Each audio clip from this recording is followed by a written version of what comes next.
We all know that black holes absorb all light. That's why they're black. Wow. But what if I told you that the brightest light can make the darkest thing in the universe? In theory, if you could force enough light into a point, it would collapse into a black hole. But why? We all remember the good old equation E equals mc squared. Physicists sometimes set the speed of light to 1, which makes the equation simple. Energy and mass are just two forms of the same thing. Since compressed mass can form a black hole, energy can as well.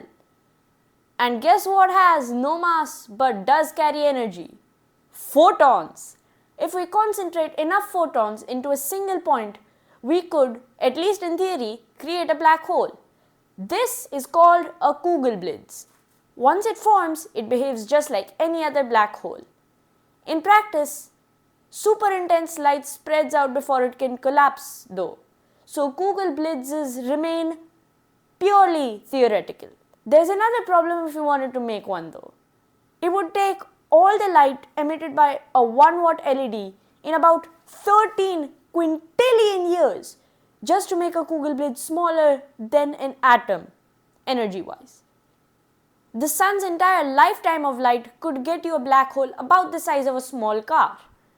And one estimate says that collecting all the starlight in the entire Milky Way for 760 billion years could make you a black hole a bit larger than Neptune's orbit.